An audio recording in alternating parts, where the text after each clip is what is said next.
Hi, I'm Jason Miyares. I currently serve in the General Assembly, former prosecutor, obviously running to be Attorney General. The question that Glenn and Winsome and I ask everywhere we go in every community is, do you feel safer today than you did 8 years ago?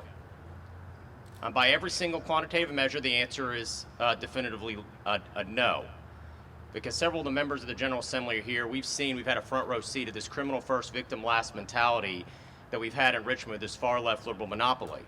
We've seen legislation after legislation introduced that makes Virginians less safe, less secure. We've seen them ending the mandatory reporting requirement of sexual assault in our schools. We've seen legislation advance that would end all mandatory minimums for drug dealers, including second offense, dealing drugs to a child at a bus stop. We've seen bills pushed forward that would give 50% automatically off your sentence if you're a convicted child pornographer.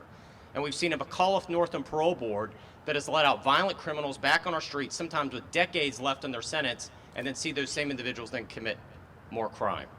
What has this meant? That's meant our murder rate's the highest rate it's been since the Spice Girls had a #1 album. It's meant Virginians feel less safe and less secure. It means right now that our crime is up, but our cops are down. If you look in the city of Norfolk, they're down 140 cops. Virginia Beach, about 120. Almost every single major metropolitan area, they're down police officers. Why is that? I talked to a good friend of mine, he's on Virginia Beach SWAT. He said, nobody has our back. We don't feel like our governor has our back. We don't feel like the media, quite frankly, has our back. We don't feel like this Attorney General has our back. Well, Glenn Youngkin will have their back. Think about it. For us to go to work today, I have to put on a tie and a coat, maybe grab a coffee mug.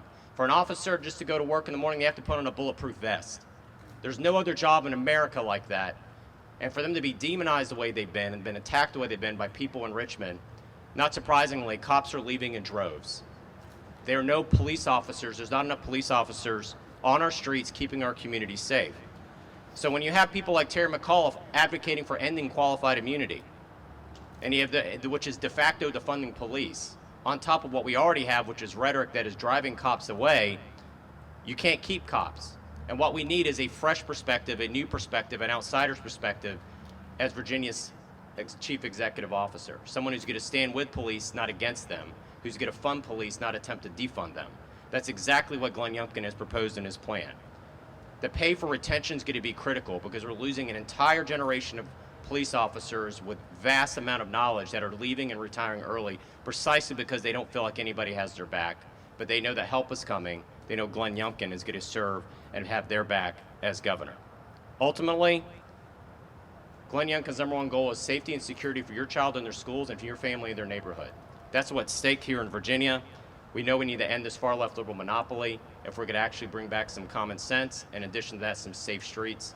And so Glenn Youngkin's plan to both stand with our police officers, fight any attempt to end qualified immunity, give our cops the pay they need to actually stay on the force, train the next generation, and keep the good cops. That's what's going to be critical for us, for our next governor. I'm so enthused about his plan, and I can tell you those in law enforcement are so excited about the fact that they may finally have leadership in Richmond that has their back. Thanks so much.